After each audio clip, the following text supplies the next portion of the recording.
Hello students, welcome to the physics class. Students, आज इस physics class में हम लोग मापन के बारे में अध्ययन करेंगे। ये आपके 11th का जो है फर्स्ट लेक्चर है। आज से हम शुरू करते हैं 11th का। और सबसे पहले हम लोग इसमें मापन, पहला चैप्टर है मापन का है।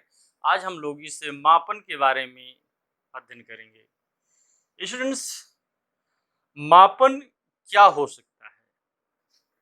मापन का मतलब है कि जैसे आप सामान्य रूप से देखे होंगे कि जब आप कोई सामान लेते हैं तो सामान लेते समय आप देखते हैं कि एक तराजू होता है और इस तराजू की एक तरफ एक वाट रखा जाता है, वाट, और दूसरे तरफ जो है आपकी वस्तु रखी जाती है। ये जब दोनों पलड़े आपस में समान हो जाते हैं तो हम कहते हैं इस वाट के बराबर ये वस्तु है। मीनिंग दैट हमने तुलना किया है। क्या तुलना किया है? इस वाट से और इस वस्तु की तुलना किया है कि ये दोनों बराबर हैं। स्टूडेंट्स, यही आपका मापन होता है। मापन का मतलब होता है किसी दी गई अज्ञात राशि का ज्ञात मानक राशि से तुलना करना। जैसे आपकी अज्ञात राशि कितनी है, इसकी किसी वाट से जो आप मानते हैं, जो मानक उसका है 1 किलोग्राम, 5 किलोग्राम, अथवा 1 मीटर, 2 मीटर, 10 मीटर, इस तरह से उसकी हम जब तुलना करते हैं तो वही जो है आपका मापन होता है। यानी मापन के बारे में हम कह सकते हैं क्या, किसी दी हुई अज्ञात राशि का, किसी दी हुई राशि को किसी मानक राशि से तुलना करना। किसी दी हुई राशि को मानक राशि से तुलना करना मापन कहलाता है। मानक राशि स्टूडेंट्स कैसा होना चाहिए? जैसे हम द्रव्यमान की जब तुलना करते हैं, द्रव्यमान मापते हैं, तो हम किलोग्राम, ग्राम या कुंतल या टन जो भी हम इस्तेमाल करते हैं वह एक मानक होती है। ये मानक कैसा होना चाहिए हमारे पास? मानक हमारे पास ऐसा होना चाहिए कि जो सार्वभौमिक हो, यूनिवर्सल हो, यानी इसका मान हर जगह समान हो। इसका मान हर जगह समान हो। ऐसा नहीं कि अगर मैं कोई चीज यहाँ पर माप रहा हूँ और ये कहीं दूसरे स्थान पर जाने पर इसके माप में कोई अंतर हो जाए। यानी जो चीज मैं यहाँ पर माप कर किसी वस्तु किसी को दिया तो वह जो है वहां भी अगर कोई आदमी दूसरे स्थान पर भी मापे तो उतनी ही हो। यानी यह जो है आपकी सार्वभौमिक यानी यूनिवर्सल होनी चाहिए। दूसरी चीज सर्वमान्य होनी चाहिए। जो मानक राशि जिससे आप तुलना कर रहे हैं वह सर्वमान्य होनी चाहिए, सभी लोग उसको मानते हो। तीसरी चीज ये होनी चाहिए कि सर्व सुलभ होनी चाहिए। सबके लिए वह सुलभ हो, आसानी से सुलभ हो जाए। यानी कि जब हम किसी ऐसी मानक राशि से तुलना करते हैं, मानक राशि कैसा होना चाहिए? सार्वभौमिक, सर्वमान्य तथा सर्व सुलभ हो। सार्वभौमिक, सर्वमान्य तथा सर्व सुलभ हो। ऐसे मानक राशि से दी गई राशि की तुलना करना मापन कहलाता है। यानी स्टूडेंट्स, इसको हम एक लाइन में लिख सकते हैं क्या, दी गई राशि का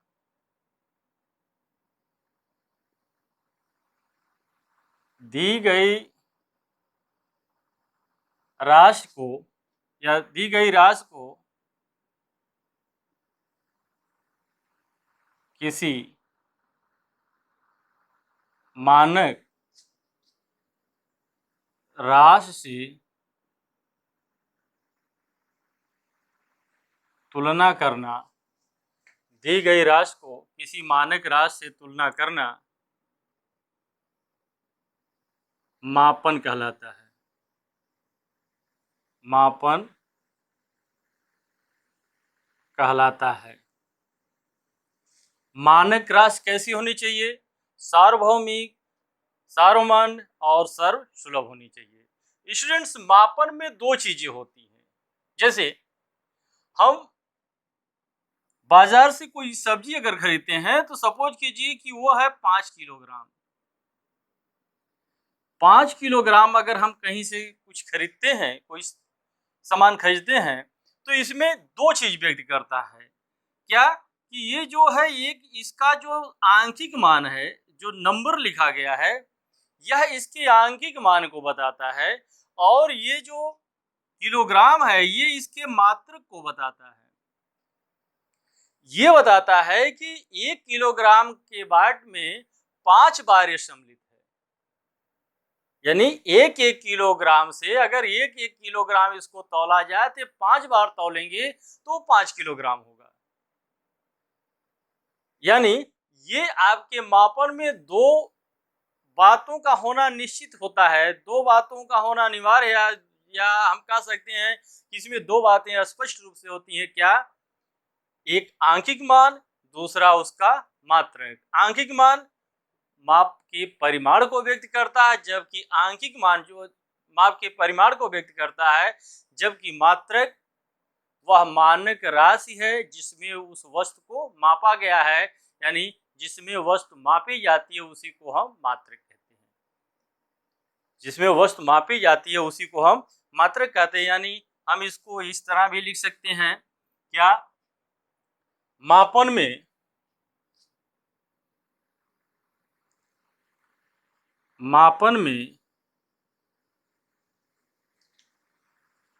दो बातें होती हैं।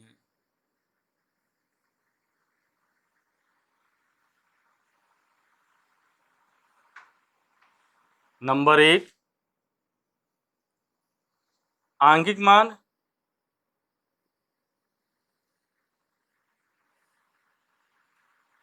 आंकिक मान जिसको हम कहते हैं न्यूमेरिकल वैल्यू।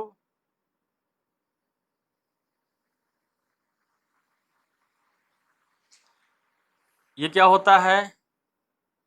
यह मापी गई वस्तु की, ये मापी गई वस्तु की परिमाण मीन्स मैग्नीट्यूड,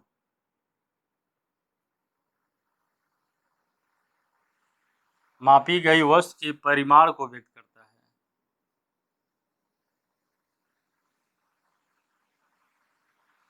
मापी गई वस्तु के परिमाण को व्यक्त करता है। और दूसरी चीज क्या होगी इसकी? इसमें दूसरी बात क्या होनी चाहिए? मात्रक। दूसरी चीज क्या होना चाहिए? मात्रक, यूनिट जिसको हम कहते हैं। ये क्या होता है? जिसमें वस्तु मापी जाती है, जिसमें वस्तु मापी जाती है।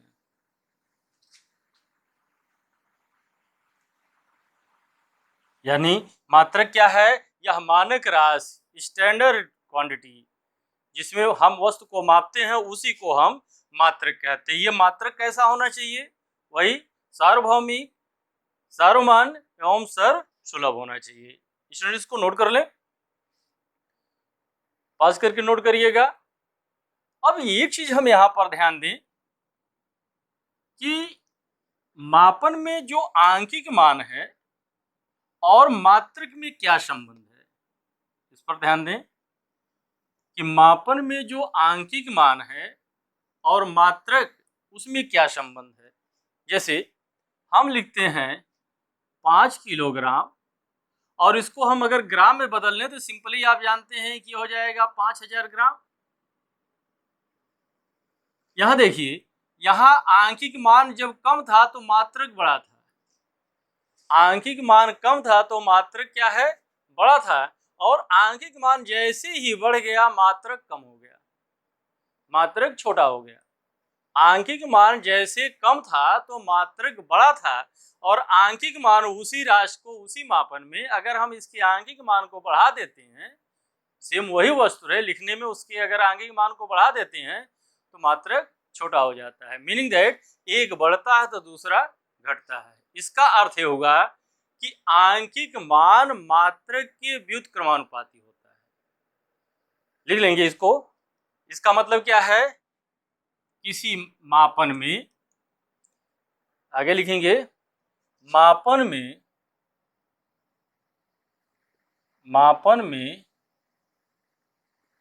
आंकिक मान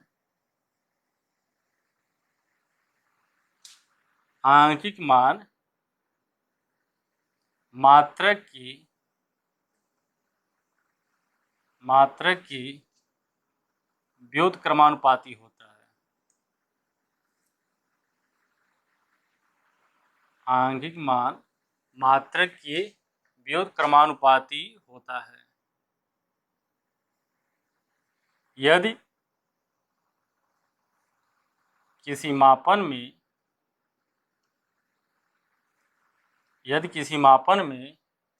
आंकिक मान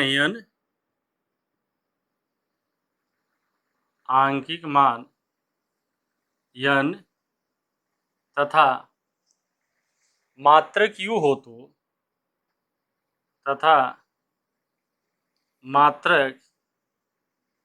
तो n is inversely proportional to u, यानी n is proportional to 1/u, अर्थात आंकिक मान बढ़ेगा तो मात्रक छोटा होगा और आंकिक मान घटेगा तो मात्रक बड़ा होगा।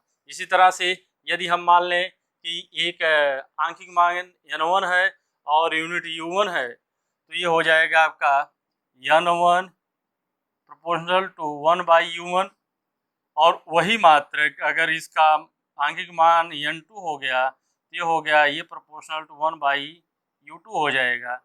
इसी को हम अगर चाहें तो लिख लें n1 इज इक्वल टू, एक कांस्टेंट k कर लें और 1/u कर लें, इसको u1 हो गया, यानी इसको हम लिख सकते हैं n1 u1 बराबर k। उसी तरह से ये हो जाएगा आपका n2 is equal to k कर लें, सेम मात्रा का तो यूनिट ये कांस्टेंट सेम ही होगा, 1/u2 कर दें तो k बराबर यहाँ हो जाएगा n2u2। यानी अगर मात्रक एक ही मापन में मात्रक और आंकिक मान भिन्न भिन्न है तो ये होता है आपका n1 u1 बराबर n2u2। n1 इस आधार पर हम कह सकते हैं कि n1 u1 बराबर होगा n2u2। स्टूडेंट्स को नोट कर लें,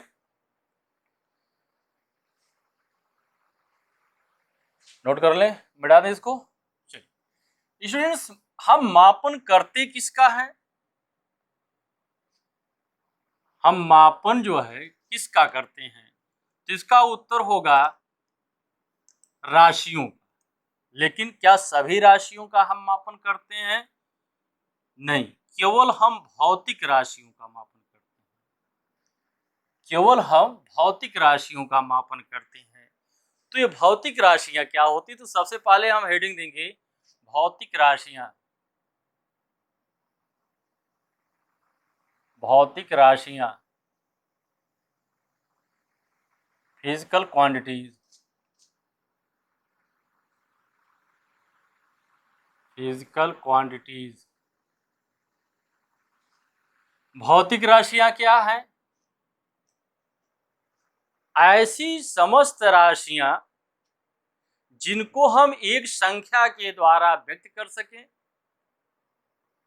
ऐसी समस्त राशियां जिनको हम एक संख्या के द्वारा व्यक्त कर सकें, प्रत्यक्ष अथवा परोक्ष रूप से उसका मापन कर सकें, साथ ही साथ उसका संबंध भौतिक परिघटनाओं से हो, ऐसी ही राशियों का हम मापन करते हैं। वे समस्त राशियां जिसको हम एक संख्या द्वारा व्यक्त कर सकें, प्रत्यक्ष अथवा परोक्ष रूप से उसका मापन कर सके, साथ ही साथ उसका संबंध किसी भौतिक परिघटना से हो, उन राशियों को हम भौतिक राशियां कहते हैं। यानी इसको लिख लेंगे, वे समस्त राशियां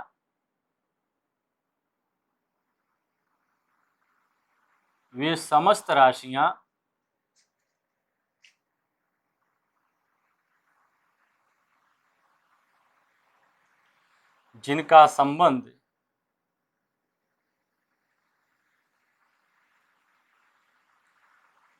भौतिक परिघटना से हो,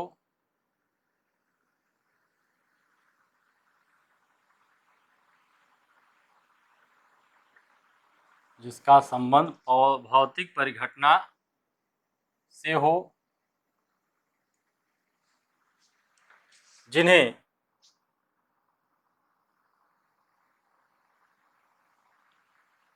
किसी संख्या द्वारा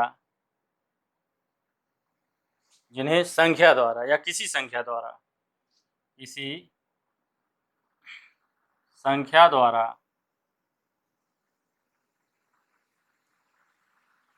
व्यक्त किया जा सके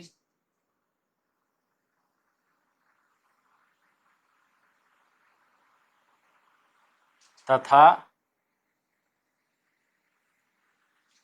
वे समस्त भौतिक राशियां जिनका संबंध भौतिक परिघटना से हो, जिन्हें किसी संख्या द्वारा व्यक्त किया जा सके तथा जिनका मापन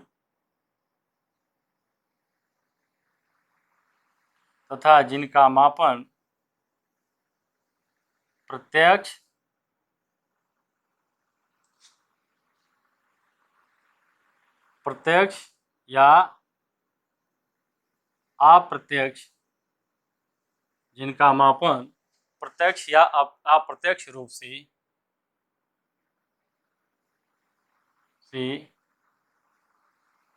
किया जा सके,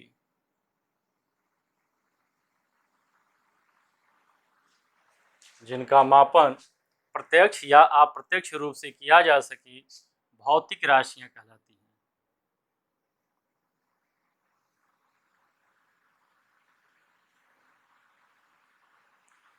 भौतिक राशियां कहलाती हैं।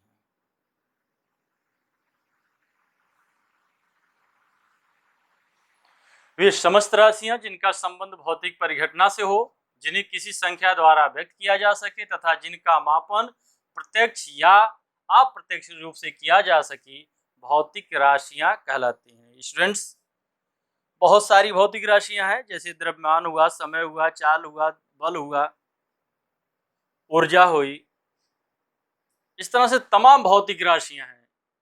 इन राशियों को हम, जो भौतिक राशियां हैं, इनको दो भागों में डिवाइड करते हैं।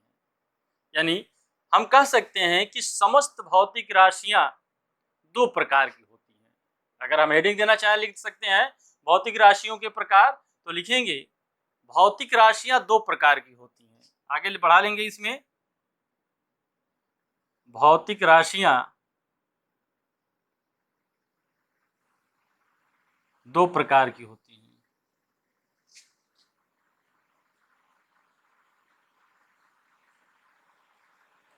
नंबर 1, मूल राशियां,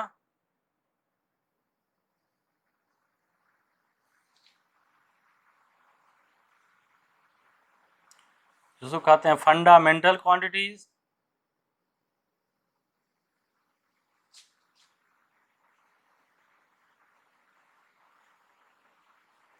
मूल राशियां फंडामेंटल क्वांटिटीज, और दूसरी होती है व्युत्पन्न राशियां।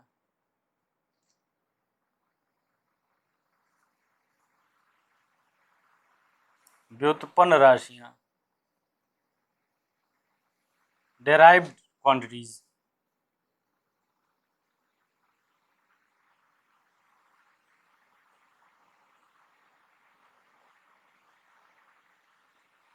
एक होता है मूल राशियां, दूसरी होती है व्युत्पन्न राशियां। मूल राशियां, जैसे कुछ राशि हम आपको लिखें, जैसे मान लीजिए हमारे पास दूरी है, चाल है, समय है,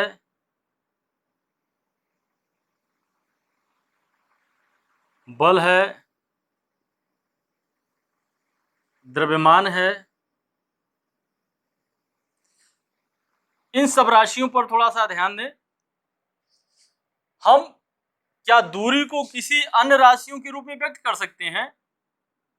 क्या हम ये कह सकते हैं कि दूरी बराबर समय हो सकता है? शायद नहीं, क्योंकि दूरी जो है किसी अन्य पर डिपेंड नहीं कर रही है, वो दो बिंदुओं के बीच की दूरी है। दूरी जो है दो बिंदुओं के बीच की ही दूरी है, इसलिए कोई समय का संबंध नहीं है, द्रव्यमान का संबंध नहीं है, किसी दूसरी राशि से इसका कोई संबंध नहीं है। इसी तरह समय का भी किसी संबंध नहीं है, द्रव्यमान का भी किसी संबंध नहीं है। लेकिन हमारे पास जो चाल लिखा हुआ है, चाल के में आप जानते हैं चाल बराबर होता है दूरी बटे समय। इसका मतलब है कि चाल जो होती है दूरी और समय दोनों पर डिपेंड करती है। चाल जो है दूरी और समय दोनों पर डिपेंड करती है, इसलिए चाल को जो हम कहेंगे व्युत्पन्न राशि है, क्योंकि यह मूल राशि दूरी और समय से प्राप्त होती है। जो राशियां मूल राशियों से प्राप्त होती है उन्हें हम व्युत्पन्न राशियां कहते हैं, और जो राशियां किसी अन्य पर डिपेंड नहीं करती हैं, अन्य राशियों से स्वतंत्र होती हैं, अथवा जो किसी दूसरी राशि पर निर्भर नहीं करती हैं, ऐसी राशियों को हम मूल राशियां कहते हैं। जैसे बल है आपका, बल बराबर होता है द्रव्यमान गुणे त्वरण। द्रव्यमान गुणे त्वरण होता है, द्रव्यमान मूल राशि है, त्वरण तो व्युत्पन्न राशि है। त्वरण बराबर होता है वेग परिवर्तन बटे समय। अगर आप इसको हल करेंगे तो मीटर प्रति सेकंड स्क्वायर होगा, यानी यह द्रव्यमान, दूरी तथा समय तीनों पर डिपेंड करती है। जो बल राशि है द्रव्यमान, दूरी तथा समय तीनों पर डिपेंड करती है, यानी यह जो आपकी राशि होगी इसको हम कहेंगे व्युत्पन्न राशि। इसमें नोट कर लें, इसको नोट कर लें। तो पहले हम लिखते हैं मूल राशियां, लिखवा दें। चलिए अब हेडिंग देंगे मूल राशियां।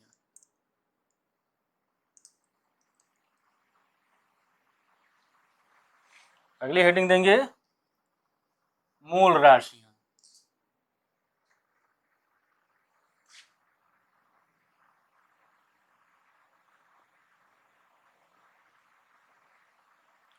मूल राशियां फंडामेंटल क्वांटिटीज।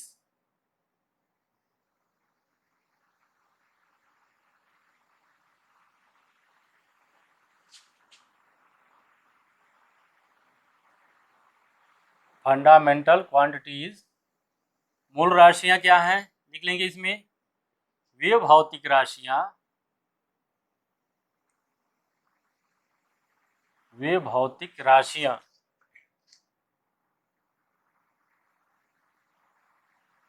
जो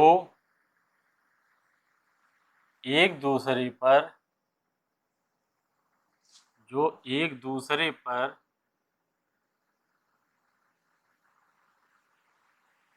वे भौतिक राशियां जो एक दूसरे पर निर्भर नहीं करती हैं,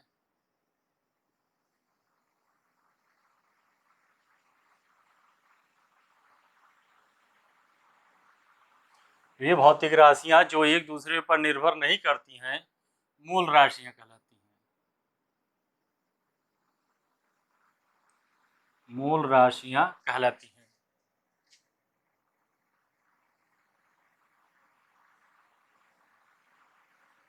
जैसे, अथवा ये कह सकते हैं वे भौतिक राशियां जो अन्य राशियों से पूर्णतः स्वतंत्र होती हैं। वे एक, इसको भी हम चाहें तो लिख सकते हैं आर करके, इसकी एक डिफिनेशन ये भी दे सकते हैं। वे भौतिक राशियां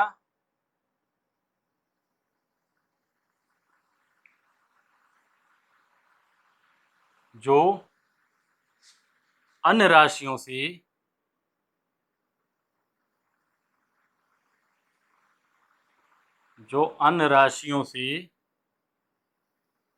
पूर्णतः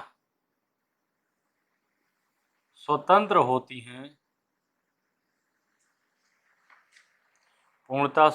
होती हैं,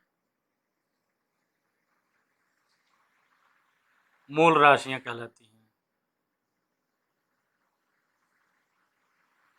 जो एक दूसरे से पूर्णतः स्वतंत्र होती हैं मूल राशियां कहलाती हैं। जैसे क्या होगा?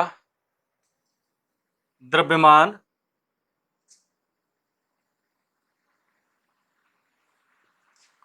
दूरी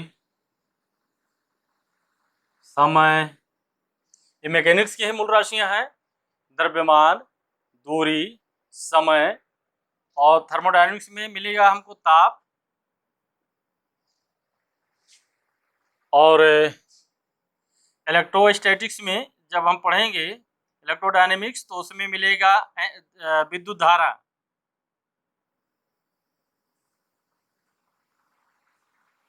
और जब हम ऑप्टिक्स पढ़ेंगे तो उसमें मिलेगा ज्योति तीव्रता।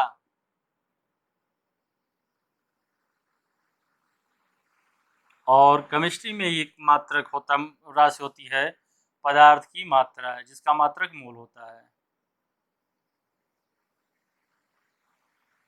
पदार्थ की मात्रा। इसके अतिरिक्त जो दो और पूरक राशियां होती हैं, जिसका कोई मान तो नहीं होता लेकिन हम इसका इस्तेमाल करते हैं, क्या होता है? कोण और घन कोण, और solid angle, angle and solid angle, और घन कोण। ये दो पूरक राशियों के रूप में इसको इस्तेमाल किया जाता है, कोण और घन कोण। मूल राशियां कौन कौन है?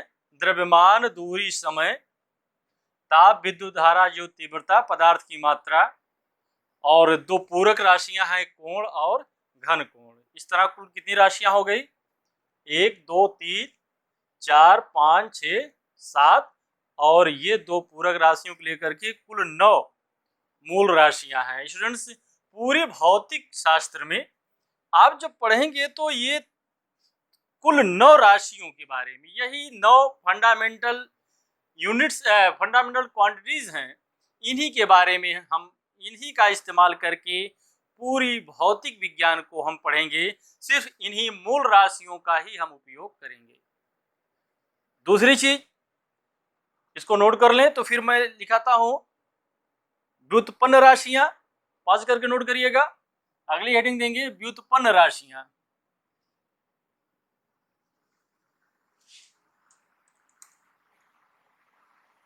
अगली हेडिंग देंगे व्युत्पन्न राशियां, डेराइव्ड क्वांटिटीज।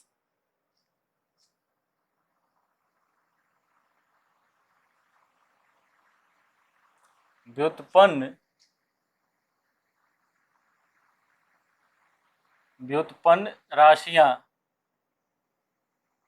जिसको हम बोलते हैं डेराइव्ड क्वांटिटीज। व्युत्पन्न राशियां क्या है?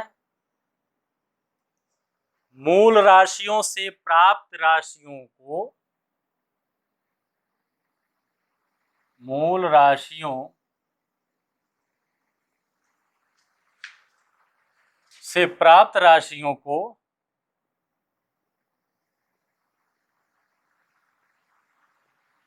मूल राशियों से प्राप्त राशियों को व्युत्पन्न राशियां कहते हैं।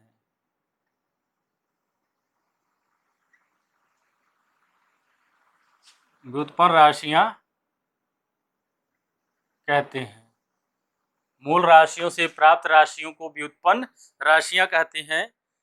या एक चीज ये भी लिख सकते हैं, वे भौतिक राशियां जो मूल राशियों पर डिपेंड होती हैं। वे भौतिक राशियां, एक लाइन और लिख लें इसमें चाहें तो, एक परिभाषा इसकी क्या लिखेंगे? वे भौतिक राशियां, वे भौतिक राशियां जो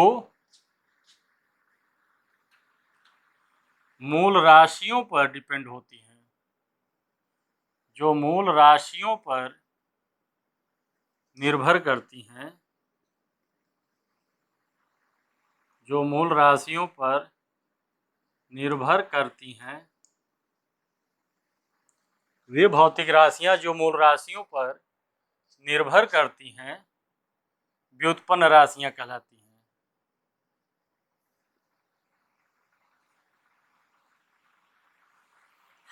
व्युत्पन्न राशियां कहलाती हैं। जैसे चाल, चाल ये व्युत्पन्न राशि है। क्यों? चाल बराबर है दूरी बटे समय। चाल बराबर आपका है दूरी बटे समय, और ये दूरी मूल राशि है, समय भी मूल राशि है, यानी इस पर डिपेंड करता है दूरी और समय दोनों पर। बल, बल क्या है? द्रव्यमान गुणे त्वरण।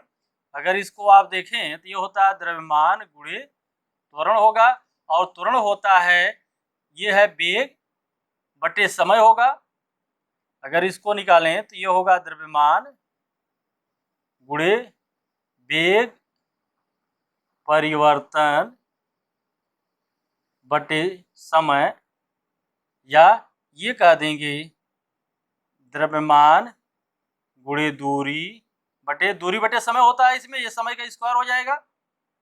ये होगा द्रव्यमान गुणे दूरी बटे समय स्क्वायर, यानी ये किस पर डिपेंड कर रही है? द्रव्यमान पर, दूरी पर और समय पर। इसी तरह से और लिख सकते हैं, जैसे संवेग, घनत्व इत्यादि। नोट कर लें इसको।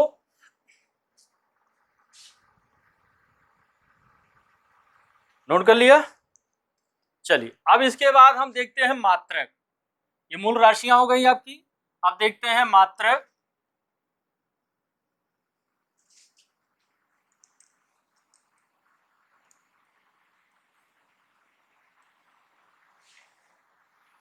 सबसे पहले लिखते हैं यूनिट या मात्रक।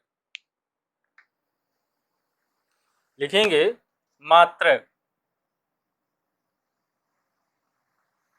या यूनिट। क्या होती है यूनिट?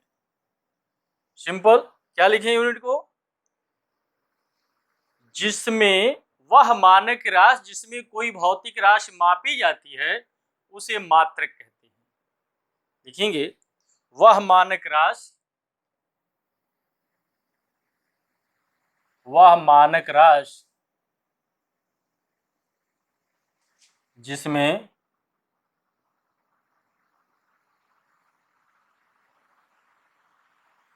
वह मानक राशि जिसमें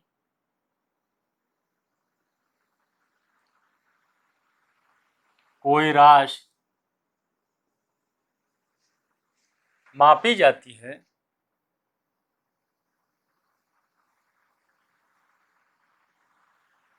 इसमें कोई राशि मापी जाती है मात्रक कहलाता है।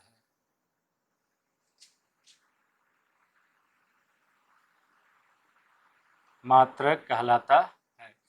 जिस तरह से मूल राशियां दो प्रकार की होती हैं, उसी तरह से मूल मात्रक भी दो प्रकार के होते हैं। जिस तरह से मूल राशियां दो प्रकार की होती हैं, उसी तरह से मात्रक भी दो प्रकार के होते हैं। नंबर एक क्या होगा? मूल मात्रक, और नंबर दो होगा व्युत्पन्न मात्रक। मूल मात्रक, मूल राशियों के जो मात्रक होते हैं उसको मूल मात्रक कहते हैं, अथवा जो मात्रक किसी अन्य मात्रक पर डिपेंड नहीं करते हैं उसको मूल मात्रक कहते हैं। व्युत्पन्न मात्रक वे मात्रक जो मूल मात्रकों से प्राप्त होते हैं, यानी मूल मात्रकों से प्राप्त होने वाले मात्रक को हम मूल मात्रक व्युत्पन्न मात्रक कहते हैं। यानी हम लिख सकते हैं मात्रक दो प्रकार के होते हैं। मात्रक दो प्रकार के होते हैं।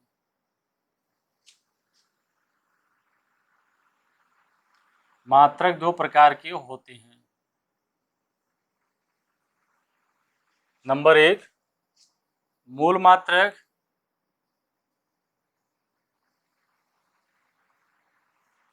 Fundamental unit.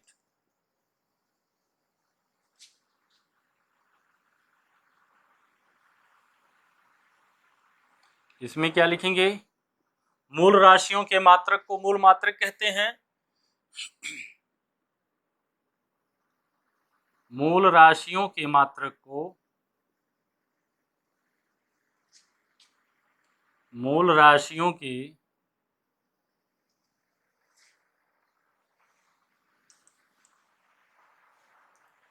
मूल राशियों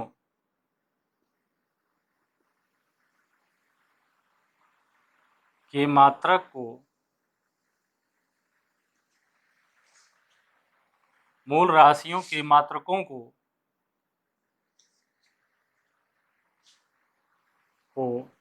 मूल मात्रक कहते हैं।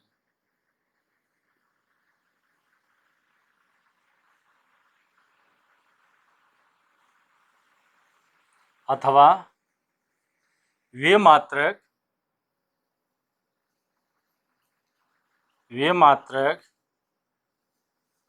जो अन्य मात्रकों पर निर्भर नहीं करते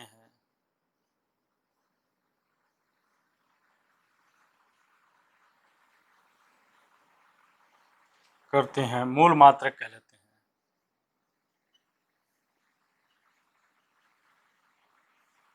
निर्भर नहीं करते हैं मूल मात्रक कहलाते हैं।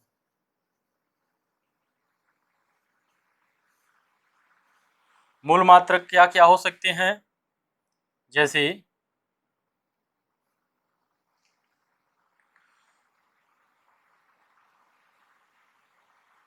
दूरी का मात्रक, इसको नोट कर लें।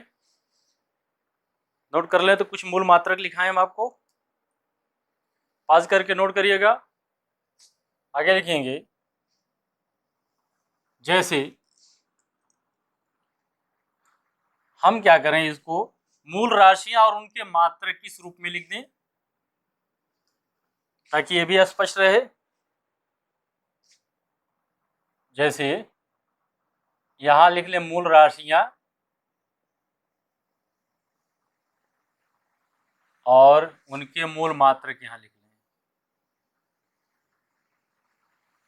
मूल मात्रक, मूल राशियों के ही मूल मात्रक होंगे। जैसे दूरी को हम मीटर में नापते हैं, इसका मूल मात्रक होगा मीटर। दूरी, द्रव्यमान को हम किलोग्राम में मापते हैं, किलोग्राम। समय को हम सेकंड में मापते हैं,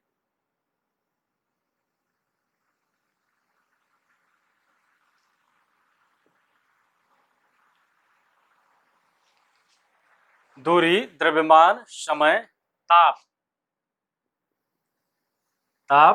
इसको हम केल्विन में मापते हैं, इसका मूल मात्रक जो है केल्विन है। और ऑप्टिक्स में आ जाए तो ज्योति तीव्रता है,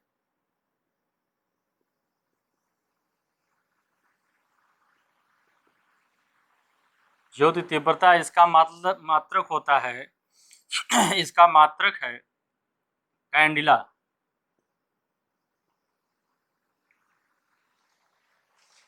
और इलेक्ट्रोडायनेमिक्स में अगर आ जाएं तो हमारे पास मिलेगा विद्युत धारा।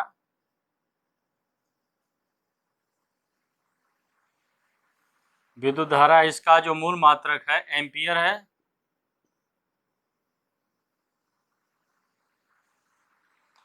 और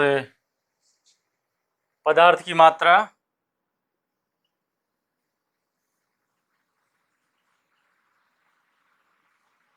मात्रा, इसका जो मूल मात्रक है यह है मोल।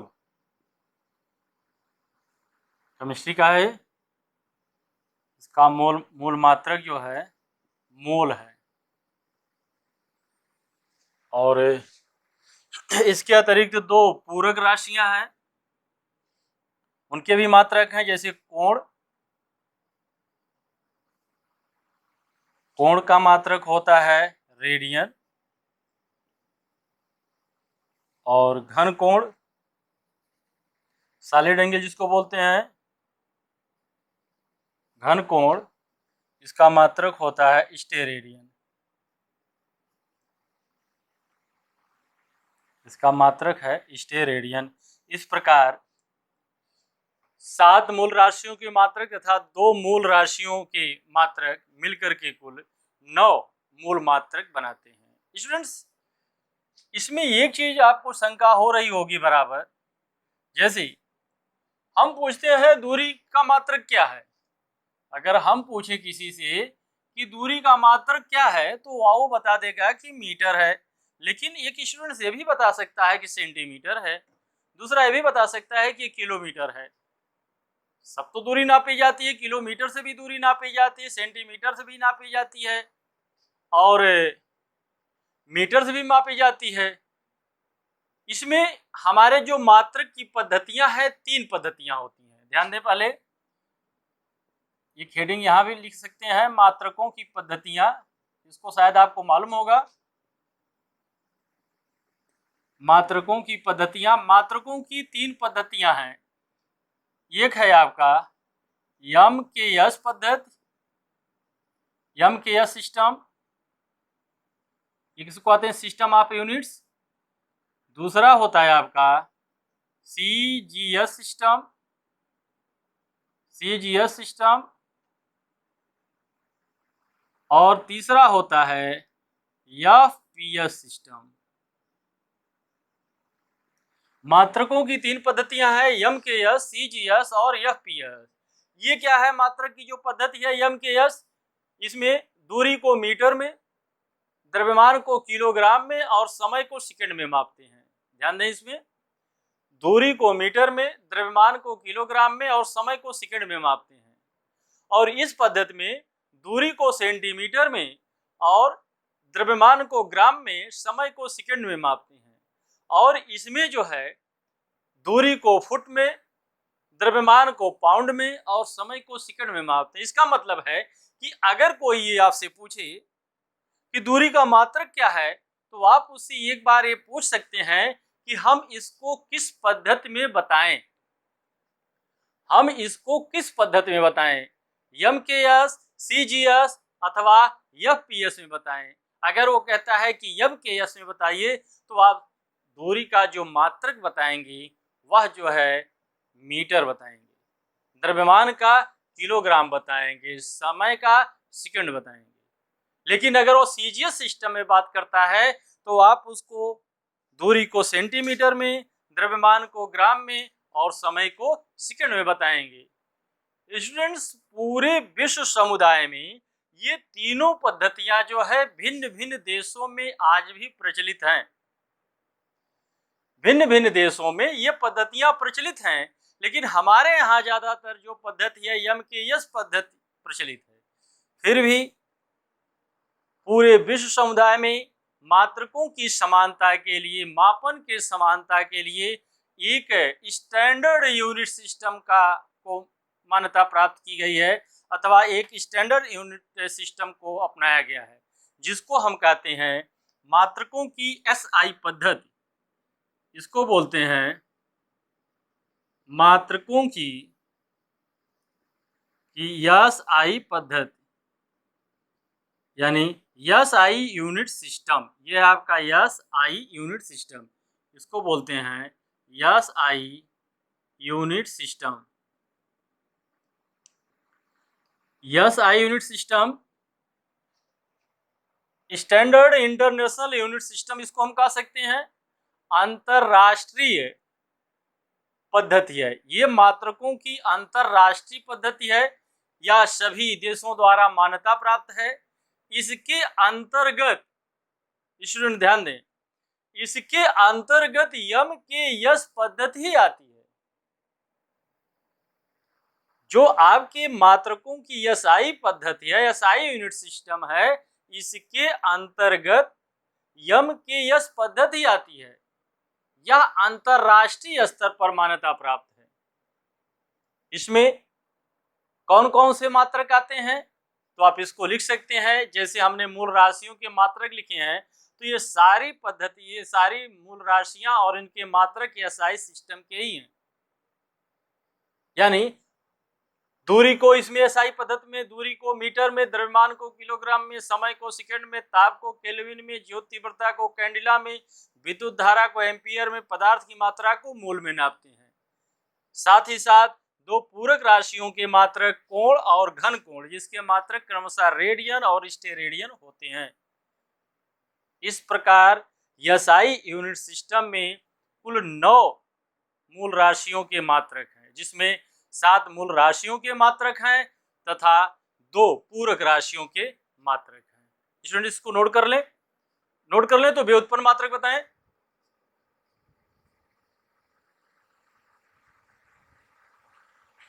नोट कर लिया होगा। चलिए आगे देख लिखते हैं हम व्युत्पन्न मात्रक। आगे लिखते हैं व्युत्पन्न मात्रक। जैसे व्युत्पन्न राशियां थी वैसे व्युत्पन्न मात्रक है। व्युत्पन्न राशियां क्या थी? मूल राशियों से प्राप्त राशियों को व्युत्पन्न राशियां कहते हैं। उसी तरह से मूल मात्रकों से प्राप्त मात्रकों को मूल व्युत्पन्न मात्रक कहते हैं। हेडिंग देंगे व्युत्पन्न मात्रक।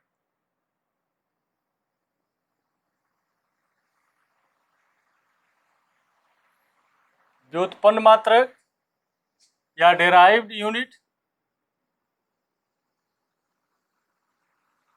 ये सिंपल है क्या?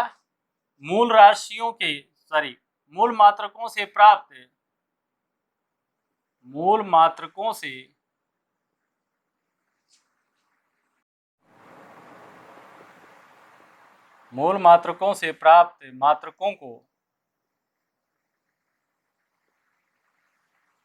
मात्रकों को व्युत्पन्न मात्रक कहते हैं।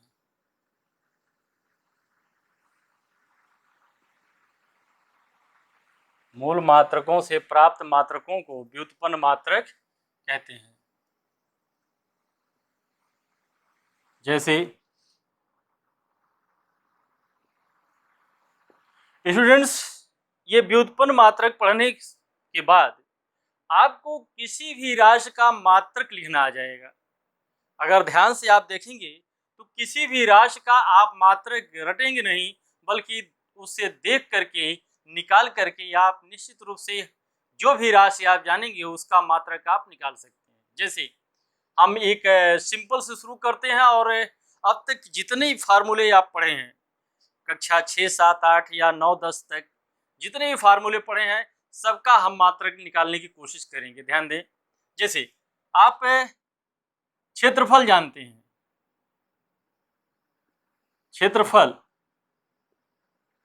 जो क्षेत्रफल का सूत्र होता है ये आप कहते हैं लंबाई गुणे चौड़ाई, लेंथ इनटू ब्रेथ होती है। लंबाई ये भी क्या है? आपकी दूरी है। लंबाई क्या है? कोई दूरी है, तो इसको हम दूरी को किस में नापते हैं? मीटर में।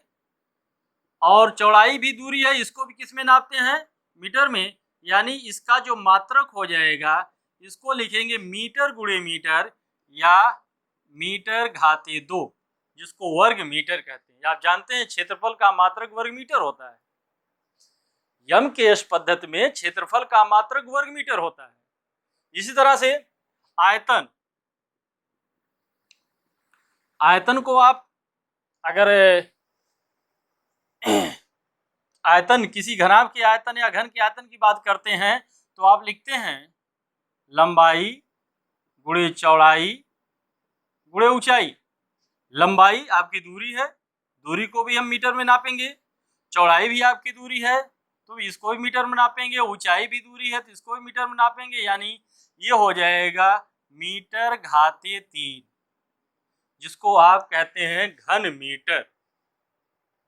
इसी तरह से आप जानते हैं घनत्व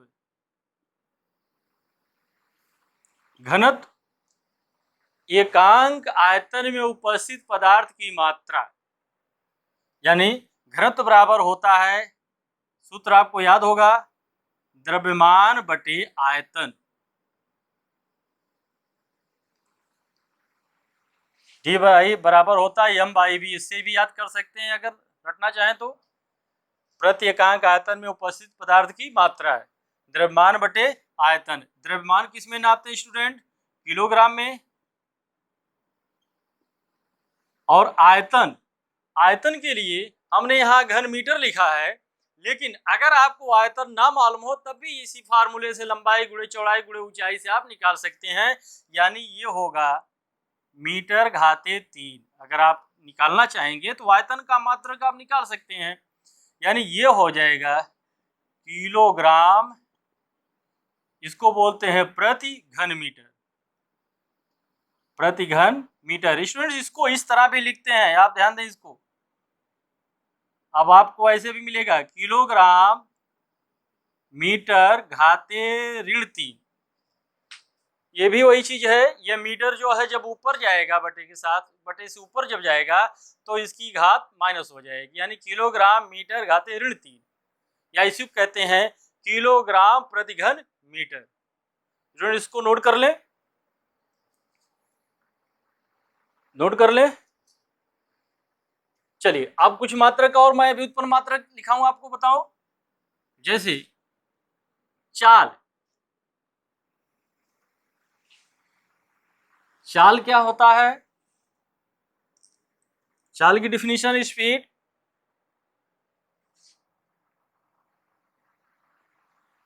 चाल एकांक समय में तय की गई दूरी को चाल कहते हैं, यानी चाल बराबर होता है दूरी बटे समय। चाल बराबर होगा दूरी बटे समय, दूरी बटे समय, जिसको क्या बोलते हैं? एकांक समय में तय की गई दूरी को चाल कहते हैं। दूरी को किस में नापेंगे? यम के यस पद्धति है तो इसमें को मीटर में नापेंगे, और समय को सेकंड में मापेंगे, यानी ये हो जाएगा आपका, क्या लिखेंगे इसको? मीटर प्रति सेकेंड, या इसको इस रूप में भी लिख सकते हैं मीटर सेकेंड घाते -1, मीटर सेकेंड घाते -1। त्वरण, त्वरण कक्षा 9th में आपने पढ़ा होगा। त्वरण एक्सीलरेशन क्या कहते हैं? किसे कहते हैं त्वरण? वेग परिवर्तन की दर को त्वरण कहते हैं, वेग परिवर्तन की दर को त्वरण कहते हैं। यानी ये होगा वेग परिवर्तन बटे समय, इसको ऐसे भी कह सकते हैं वेग परिवर्तन की समय दर को त्वरण कहते हैं। अगर चाहें तो आप इसको ऐसे भी लिख सकते, कह सकते हैं वेग परिवर्तन की समय दर को त्वरण कहते हैं। वेग परिवर्तन यानी वेग का मात्रक, वेग का मात्रक क्या होगा? आप यहां देख सकते हैं वेग बराबर होता है विस्थापन बटे समय। विस्थापन भी एक दूरी है आपका, ये होगा मीटर प्रति सेकेंड, ये होगा मीटर प्रति सेकेंड, यानी इसको हम लिख सकते हैं क्या? वेग परिवर्तन को लिख दें मीटर प्रति सेकेंड,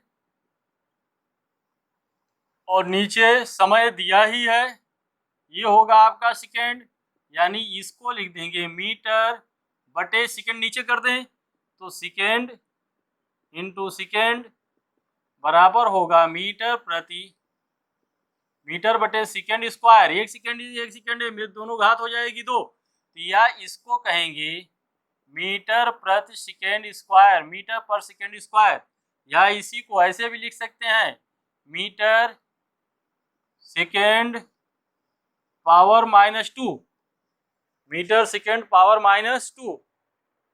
चलिए अगली राशि आपने पढ़ा होगा बल, बल पढ़ा होगा। बल बराबर क्या होता है? F बराबर m इंटू ए, बल आपने पढ़ा होगा। बल बराबर क्या होता है? F इंटू ये, यानी बल बल बराबर होता है m इंटू ए, यानी द्रव्यमान गुणे त्वरण। ये होता है आपका द्रव्यमान गुणे त्वरण। द्रव्यमान का मात्रक किलोग्राम में मापते हैं आप, और त्वरण को किस में नापते हैं? त्वरण क्या है? मीटर पर सेकेंड स्क्वायर, यही दिया है आपका। ये होगा आपका मीटर, मीटर पर सेकेंड स्क्वायर, यानी ये होगा आपका किलोग्राम मीटर पर सेकेंड स्क्वायर, या इसको ऐसे भी लिख सकते हैं किलोग्राम मीटर इंटू सेकेंड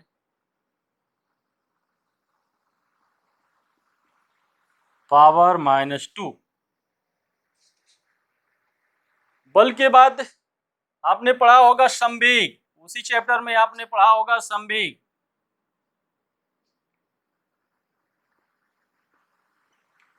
संवेग, संवेग क्या होता है? किसी गतिमान पिंड के वेग तथा द्रव्यमान के गुणनफल को, किसी गतिमान पिंड के वेग तथा द्रव्यमान के गुणनफल को, या द्रव्यमान तथा वेग के गुणनफल को, यानी हम कहेंगे द्रव्यमान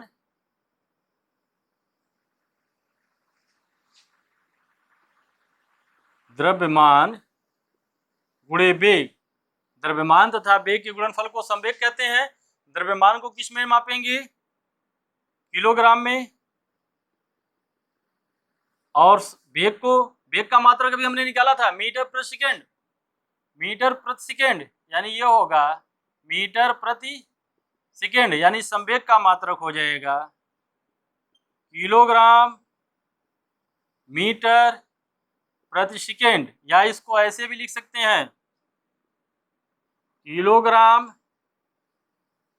मीटर सेकेंड घाते -1, किलोग्राम मीटर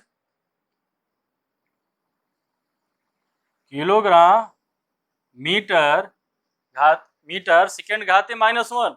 इसी तरह से आवेग होता है इम्पल्स, आवेग जब कोई पिंड पर क्षणिक समय के लिए बल लगता है, तो जैसे आप बैट से किसी गेंद को मारते हैं, तो जितना आप बैट से बल लगाते हैं और जितने समय के लिए आपका बॉल बैट से स्पर्श करता है, इस गुणनफल को, उतने समय का गुणनफल अगर हम बल में कर दें तो उसी को आवेग कहेंगे, यानी बल गुणे समय अंतराल। ये इसका सूत्र होगा बल गुणे समय अंतराल, बल गुणे समयांतराल, यानी बल का मात्रक, बल का मात्रक अभी हमने निकाला। यहाँ देखिए, बल का आप चाहे तो ऐसे निकाल लें, बल का मात्रक क्या हो? किलोग्राम मीटर प्रति सेकेंड स्क्वायर, किलोग्राम मीटर प्रति सेकेंड स्क्वायर इंटू समय अंतराल को सेकेंड होगा, यानी 1 सेकेंड, इसको काट दें, ये हो जाएगा किलोग्राम मीटर प्रति सेकेंड, ये हो जाएगा आपका किलोग्राम मीटर प्रति सेकेंड। ये आपके संवेग के बराबर, ये किलोग्राम मीटर प्रति सेकेंड, ये आपके संवेग के मात्रक के ही बराबर है। इसके बाद आपने पढ़ा होगा गुरुत्वीय त्वरण, नोट कर लें इसको, तो एक मात्रक और मैं बताऊंगा आपको, गुरुत्वीय त्वरण।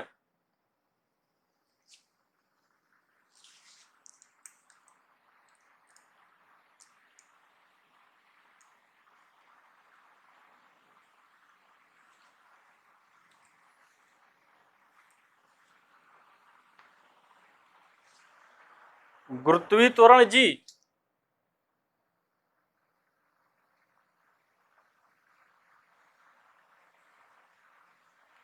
गुरुत्वीय त्वरण जी।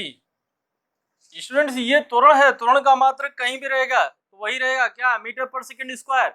इससे अगर आपको निकालना होगा तो परिभाषा से निकालिए, W बराबर होता है m इंटू जी, और यहाँ पर W का मान होता है बल के, यानी वस्तु का भार, वस्तु के भार को किलोग्राम भार कहते हैं मात्रक, जो न्यूटन होता है, वही दोनों बराबर है, यानी ये आपका बल है, तो जी बराबर क्या हो जाएगा? जी बराबर हो जाएगा W बटे m, या W का मान, ये क्या है W? W जो वेट हमने लिखा है, यहाँ पर W का मतलब है वेट, भार, इसका मात्रक होता है न्यूटन, न्यूटन का मतलब हो गया, ये होगा बल बटे m। बल का मात्रक क्या होता है? बल हम आप लिख सकते हैं m इंटू ए बटे m कर दें, m कट गया, बचा a, ये का मात्रक यानी त्वरण का मात्रक अभी आपने निकाला था, ये g का मात्रक बराबर इसका मात्रक, ये क्या हो जाएगा? ये होगा वेग परिवर्तन बटे समय, वेग परिवर्तन बटे समय, वेग परिवर्तन का मतलब होगा विस्थापन बटे समय, विस्थापन बटे समय, और यहाँ भी समय है नीचे, यानी ये हो गया आपका दूरी। विस्थापन दूरी है, दूरी को मीटर में नापते हैं, सीधे लिख दें बटे सेकेंड, यानी ये हो जाएगा मीटर प्रति सेकेंड स्क्वायर। ये हो जाएगा मीटर प्रति सेकेंड स्क्वायर। जैसा गुरुत्वीय त्वरण का मात्रक है वैसे जी का भी मात्रक है। उसके बाद आपने पढ़ा होगा सार्वत्रिक गुरुत्वाकर्षण नियतांक। इसके बाद आपने पढ़ा होगा सार्वत्रिक गुरुत्वाकर्षण नियतांक कैपिटल जी। कैपिटल जी का मात्रक कैसे निकालेंगे? आपको फार्मूला शायद याद होगा, न्यूटन्स के ग्रेविटेशनल फोर्स का नियम, F is equal to capital G m1 m2 by R square. F बराबर होता है capital G m1 m2 by R square, या कैपिटल जी बराबर क्या हो जाएगा F इंटू आर स्क्वायर बटे m1 m2। इसको एक मात्रक यही कहा, इसको सीधे न्यूटन में कर दें। F का मात्रक क्या होता है? न्यूटन। ये हो जाएगा न्यूटन गुणे मीटर स्क्वायर बटे किलोग्राम स्क्वायर। इस किलोग्राम में नापोगे, 1 किलोग्राम इसका 1 किलोग्राम इसका मिलकर किलोग्राम स्क्वायर हो जाएगा बटे किलोग्राम स्क्वायर। इसको अगर मूल मात्रक में लिखना चाहेंगे तो क्या होगा? न्यूटन किलोग्राम मीटर पर सेकेंड स्क्वायर। न्यूटन जो बल होता है, बल का मात्रक क्या होता है? बल F बराबर होगा m इंटू ये होगा किलोग्राम, और इसका जानते हैं अभी हमने निकाला मीटर पर सेकेंड स्क्वायर, यानी इसका हो जाएगा किलोग्राम मीटर प्रति सेकेंड स्क्वायर गुणे, प्रति को हम बटे लिख लें ताकि हमें आसानी होगी, प्रति सेकेंड स्क्वायर गुणे मीटर स्क्वायर बटे किलोग्राम स्क्वायर। नीचे कर दें किलोग्राम स्क्वायर। ये आपका क्या हो जाएगा? किलोग्राम मीटर प्रति सेकेंड स्क्वायर और इंटू मीटर स्क्वायर, नीचे किलोग्राम स्क्वायर। इसको हम लिख लें किलोग्राम इंटू मीटर घाते 3 हो जाएगा बटे kilogram square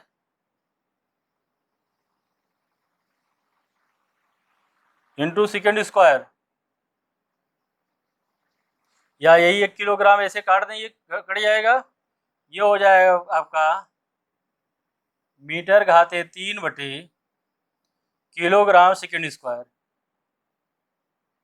kilogram second square. Students, ये कैपिटल जी का जो मात्रक है मूल मात्रक के पदों में है। ये कैपिटल जी का जो मात्रक है मूल मात्रकों के पदों में है। स्टूडेंट्स, आज के लेक्चर में बस इतना ही। आपकी पुस्तक में ऐसे मूल मात्रकों का बहुत सारे मूल मात्रकों का जो है मात्रक निकालने को बताया होगा। आप इसको एक बार सबको सरसरी निगाह से अच्छे तरीके से पढ़ डालिए, क्योंकि जब आपको इसके आगे डायमेंशनल फार्मूला पढ़ना पड़ेगा, बीमी सूत्र जब आप पढ़ेंगे तो सब इन्हीं सारे फार्मूले का हम इस्तेमाल करके बीमी सूत्र निकालते हैं।